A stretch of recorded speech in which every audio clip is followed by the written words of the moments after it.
Doctor ইউনূসের যে রাজমহল, তার যে প্রাসাদের যে অন্দরমহল, সেই অন্দরমহলে আন্তঃকন্দলের আগুন এখন দাউ দাউ করে জ্বলে উঠেছে। আগুনের বহ্নিশিখা প্রকাশিত হচ্ছে তাকে যারা নিয়োগ দিয়েছে এবং তিনি যাদেরকে দিয়ে। আসসালামু আলাইকুম প্রিয় দর্শক, আজকে গুরুত্বপূর্ণ ভিডিওতে আপনাকে স্বাগত। প্রিয় দর্শক, বর্তমান বাংলাদেশের পরিস্থিতি এবং রাজনৈতিক শৃঙ্খলা কি, তাই আলোকে আপনার সামনে একটি গুরুত্বপূর্ণ ভিডিও নিয়ে হাজির হয়েছি। আপনারা সেই ভিডিওটা রীতিমতো অবাক হয়ে যাবেন, তাই আমি আর কথা বলবো না, আপনাদেরকে মূল ভিডিওটি দেখাবো। তার আগে যারা আমাদের এই চ্যানেল সাবস্ক্রাইব করেছেন তাদেরকে অসংখ্য ধন্যবাদ, আর যারা এখনো আমাদের এই চ্যানেলটি সাবস্ক্রাইব করেনি তারা তাড়াতাড়ি সাবস্ক্রাইব করে ফেলুন এরকম ধরনের সকল আপডেটগুলো সবার আগে পেতে। ডক্টর ইউনূসের যে রাজমহল, তার যে প্রাসাদের যে অন্দরমহল, সেই অন্দরমহলে আন্তঃকন্দলের আগুন এখন দাউ দাউ করে জ্বলে উঠেছে। আগুনের বহ্নিশিখা প্রকাশিত হচ্ছে তাকে যারা নিয়োগ দিয়েছে এবং তিনি যাদেরকে দিয়ে রাজনৈতিক দল করেছেন তাদের বিভিন্ন বক্তৃতা বিবৃতিতে। আমরা সেই বিষয়গুলো একটু শুনে আসি। নির্বাচন সংস্কার ডিজিএফআই নিয়ে কি বললেন তার দলের গুরুত্বপূর্ণ নেতা। সামনে যদি আয়নাঘর প্রচেষ্টা করা হয়, আমরা সে আয়নাঘর কেন ডিজিএফআই এর হেডকোয়ার্টার ভেঙে দিব।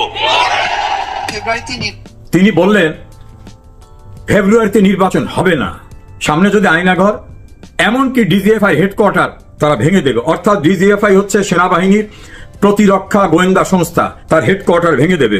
লন্ডনে গিয়ে তারেক রহমানের কাছে কিভাবে সারেন্ডার করেছে সেটাকে রেটরিক করেতে বলছেন যে সেজদা করে আসছে, সব বিক্রি করে দিয়ে আসছে, সে বাংলাদেশে কোনো মানুষ পায় না। আমরা সেটা একটু শুনি। এই যে আমাদের মডেল লরিয়েট ইউনুস বাংলাদেশের মানুষের চোখে পড়ে না, আমরা লন্ডন যেতে হয়। লন্ডনে গিয়ে এসএসডা দিয়েছে, ঘোষণাপত্র হয়েছে, ঘোষণাপত্র লন্ডনে গিয়েছে। এই যে আমাদের মডেল লরিয়েট ইউনুস বাংলাদেশের মানুষের চোখে পড়ে না, আমরা লন্ডন যেতে হয়। লন্ডনে গিয়ে এসএসডা দিয়েছেন, সিদ্ধার মাধ্যমে মুজিবুর মাধ্যমে আদেশ পেয়েছেন এবং সেখানে একটা প্রেস রিলিজ জানিয়েছেন। এখানে উনি বললেন যে ইউনূস সাহেব লন্ডনে গিয়ে সেজদা দিয়েছেন, সেজদার মধ্য থেকে তিনি একটা ওহী পেয়েছেন, ওহী নাজেল হয়েছে, সেই নাজেলকৃত ওহীর ভিত্তিতে তিনি কথা বলছেন। এখন একইভাবে তার যে দলের আরেকজন গুরুত্বপূর্ণ নেতা হাসনাত আব্দুল্লাহ, তিনি কি বললেন এটা আমরা একটু শুনি। তিনি স্পষ্টভাবে বলেছেন ডক্টর ইউনূস লন্ডনে গিয়ে সরকার বেচে দিয়ে আসছে।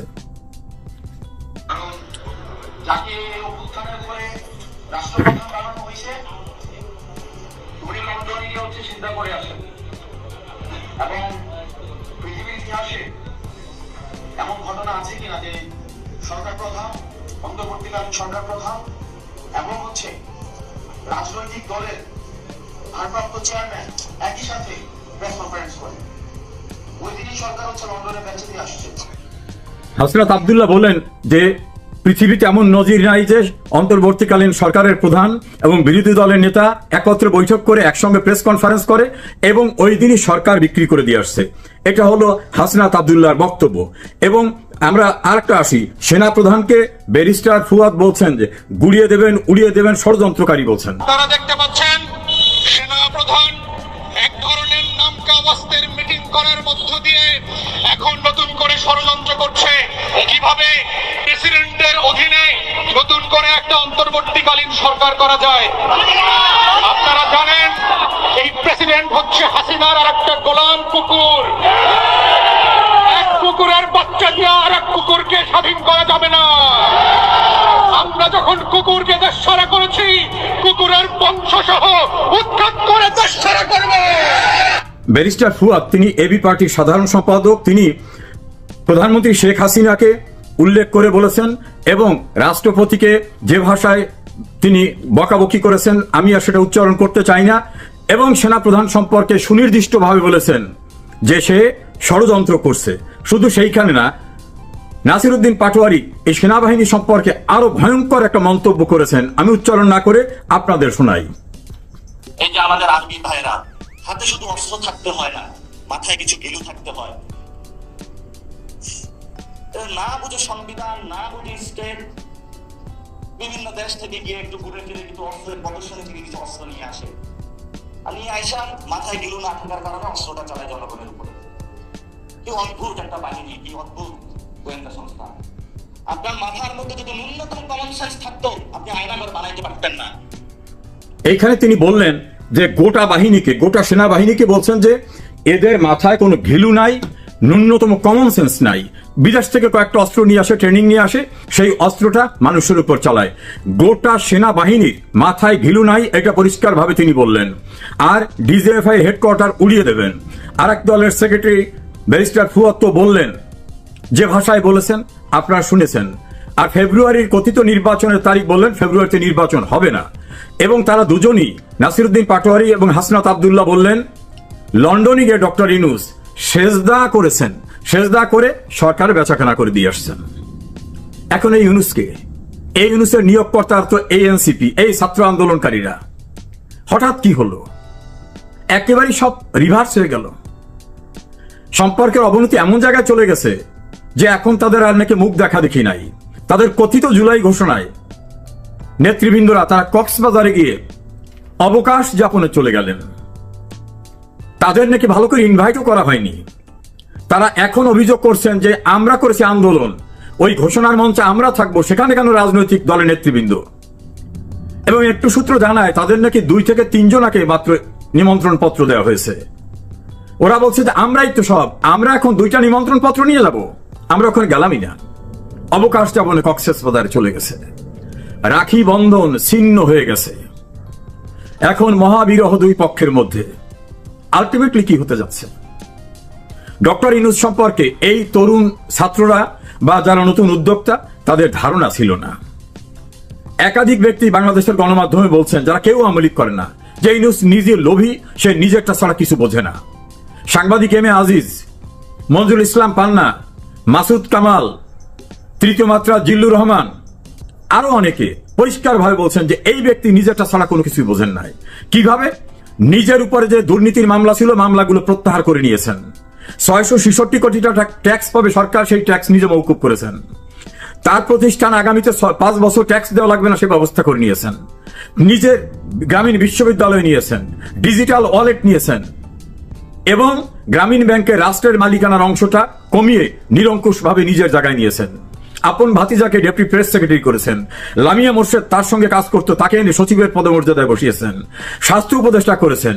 আমেরিকার সঙ্গে সম্পৃক্ত উনি, আমেরিকায় যারা বসবাস করে ওখানকার নাগরিক, তাদের ওখান থেকে অনেকে নিয়ে এসে বিভিন্ন দায়িত্ব দিয়ে বসিয়েছেন। এমনকি কনস্টিটিউশন পারমিট করে না এমন সকল জায়গায় তিনি বসিয়েছেন।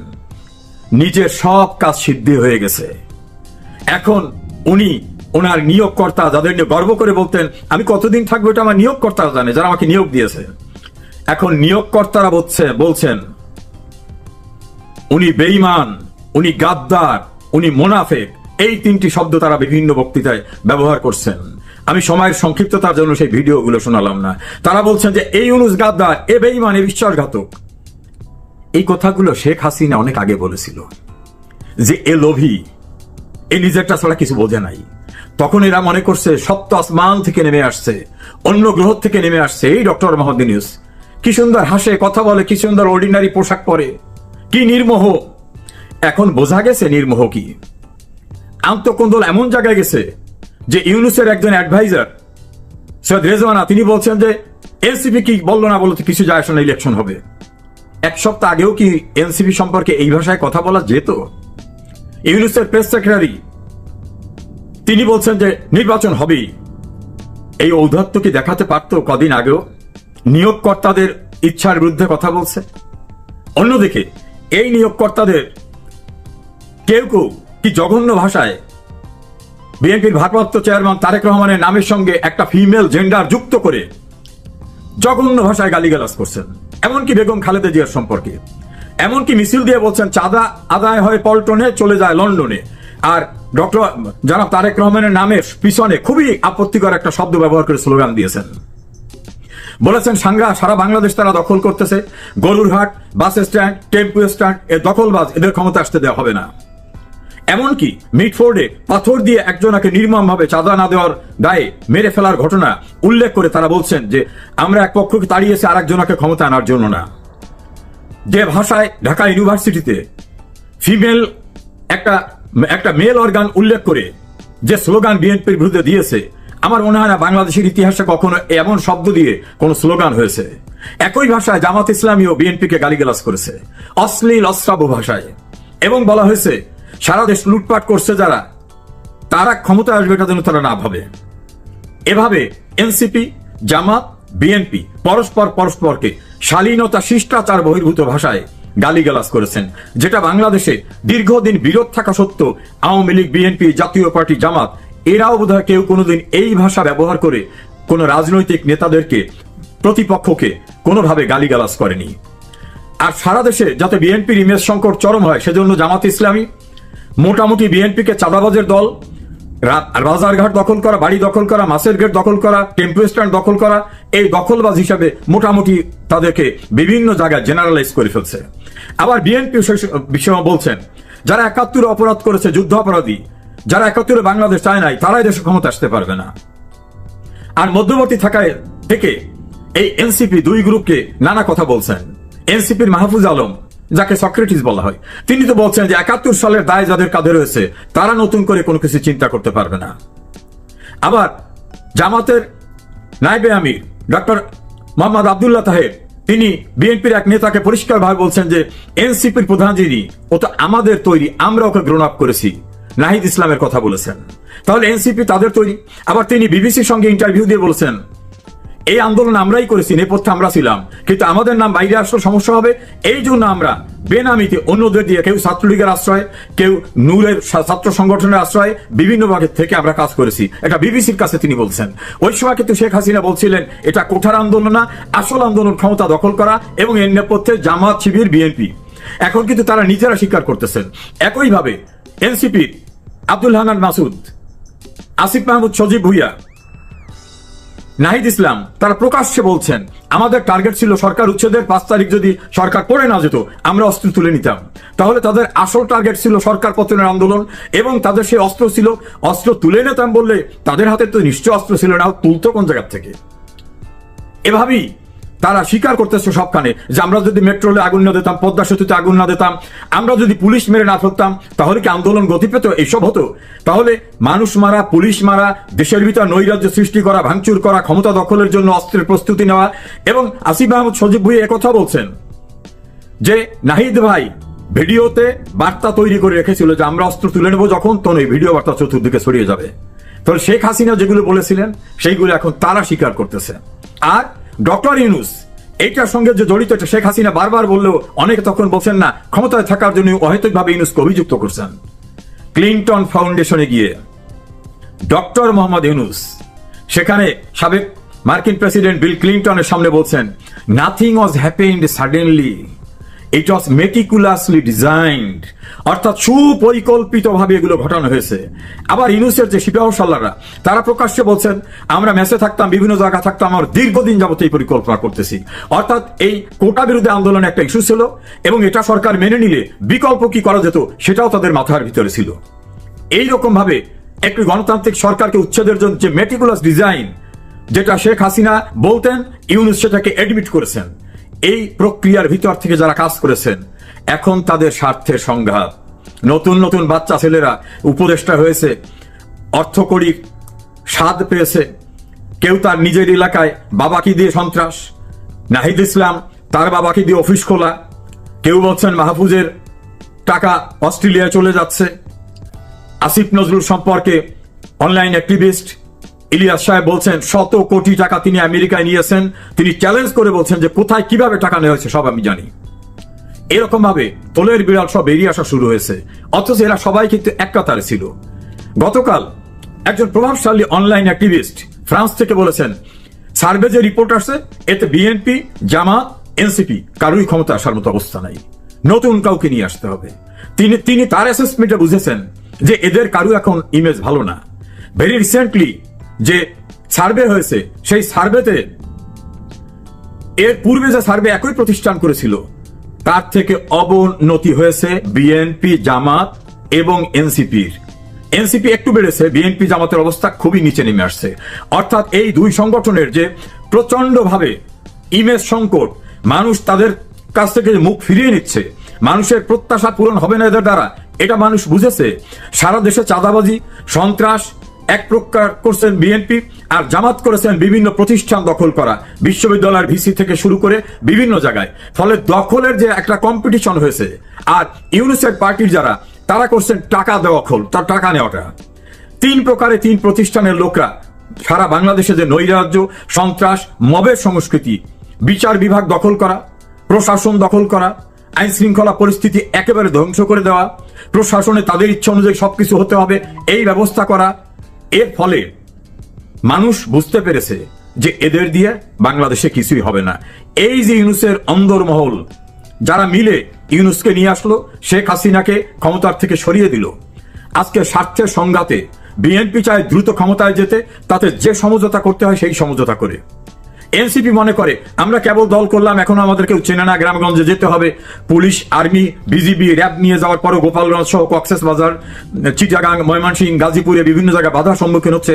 তারা একটু দাঁড়াবার পরে অতীতে সামরিক শাসকরা যেরকম ভাবে দল করছিল, এরশাদ, জিয়াউর রহমান, ওভাবে তারা হৃষ্টপুষ্ট হয়ে তারপরে তারা দল করবে, এরপর ইলেকশন করবে।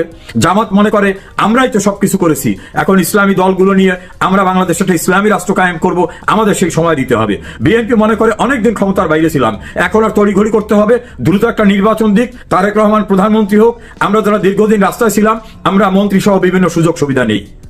এই স্বার্থের দ্বন্দ্বে, স্বার্থের সংঘাতে মাঝখানে ইউনূস দেখতেছে আমার কার জন্য উপযুক্ত। ইউনূস মনে করছে এই ছাত্ররা এগুলি হবে না, এরা এখন পুলিশ, র্যাব, আর্মি দিয়েও কোথাও যেতে পারে না, এদের দিয়ে হবে না। জামাতকে নিয়ে নানা রকম ট্যাগ আছে, এরাও পুরোপুরি পারবে বলে মনে হয় না, বিএনপির সঙ্গে সমঝোতা করি। বিএনপিও তার মনে করছে যে উনি বিদেশের সঙ্গে যদি কোনো চুক্তি করে থাকে, বাংলাদেশে বিদেশিদের বেস করতে দেবেন, সেন্ট মার্টিন ছেড়ে দেবেন, উনি আমাদের পোর্ট দখল করে নিয়ে যাবেন বিদেশিদের হাতে দিয়ে, উনি নিজের যে সুযোগ সুবিধা সেগুলো নেবেন, উনি যা নেয় নিক, আমাদের দ্রুত ক্ষমতায় যেতে হবে। আর ইউনূস মনে করছে আমার যা হবার হয়ে গেছে, কাজে এখন আর পিছনে তাকাবার দরকার নাই, যা শক্তি ইউনূসের দৃষ্টিতে বেশি, ইউনূস তার সঙ্গে সমঝোতা করেছেন। নাসিরউদ্দিন পাটোয়ারি এবং হাসনাত আব্দুল্লাহর ভাষায় লন্ডনে এসে সেজদা করে সরকার বেঁচে দিয়ে গেছেন। অবশ্য দেশের আরেকটি মহল বলছে না, উনি তো দেশটাই বেঁচে দিয়েছেন। আনডিসক্লোজড যে চুক্তি উনার হয়েছে বড় একটি দেশের সঙ্গে, সেই চুক্তির মধ্যে উনি সবকিছু দিয়ে দিয়েছেন। তারেক রহমান এসে দেখবে অনেক কিছুই নাই, সিংহাসন থাকলেও সিংহাসনের আশপাশে পাইক প্রজার কেউ নাই। এভাবেই কিন্তু ইউনূসের অন্দরমহলে চলছে এটা। আবার কেউ কেউ বলছে না, এগুলো সাজানো নাটক, ইউনূস নির্বাচন দেবে না। এই এনসিপি জামাতকে দিয়ে বলবে এখনই নির্বাচনে পরিবেশ না, একটা হই হুল্লোড় করে একটা পরিবেশ নষ্ট করবে, তখন বলবে আমি তো দিতে চেয়েছিলাম, এই অস্থির অবস্থায় কিভাবে আমি ইলেকশনটা দেবো। ফলে এভাবে তিনি আরো কিছুদিন ক্ষমতায় থেকে তার যে দেশের এবং দেশের বাইরের যে প্রভু, তাদের যে প্রত্যাশা আছে, সে চাওয়া পাওয়া আছে, সেগুলোকে ফয়সালা করে দিয়ে নিজের এক্সিটটা কেমন দরকার হয় সেটাও নিবেন। আবার এনসিপির লোকজনে বলতেছেন রাষ্ট্রদ্রোহিতার দায়ে আমাদের মৃত্যুদণ্ড হবে, আমাদের লিগ্যাল প্রোটেকশনের ব্যবস্থা না করে উনি কোথায় যাবেন, ওনাকে আমরা যেতেই দেব না।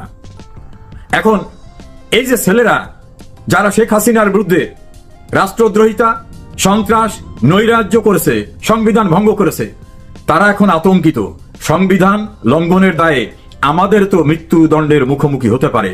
এজন্য তারা বক্তৃতায় বিবৃতিতে বলতেছে আমাদের লিগ্যাল প্রোটেকশন না দিয়ে কোথায় যাবে, ওনারা যেতে দেব না। আবার আব্দুল হান্নান মাসুদ তো বলছেন যে প্রয়োজন ওনার বিরুদ্ধে রাস্তায় না, উনি কি মনে করেছেন?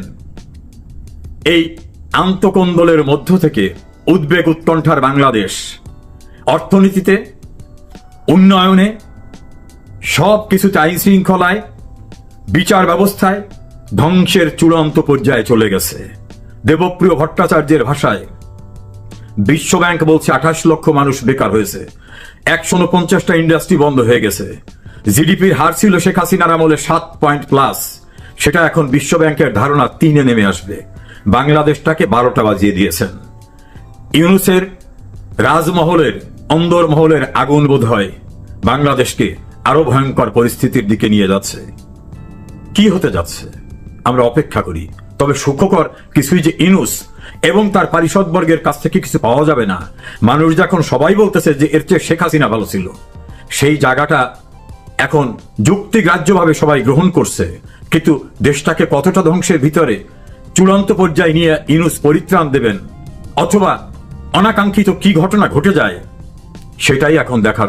প্রিয় দর্শক, আপনারা সেই ভিডিও দেখেন, সেই ভিডিওটি নিয়ে আপনার কি মতামত অবশ্যই কমেন্ট বক্সে জানাবেন। আর এরকম ধরনের সকল আপডেটগুলো সবার আগে পেতে আমাদের এই চ্যানেলটি সাবস্ক্রাইব করে রাখবেন।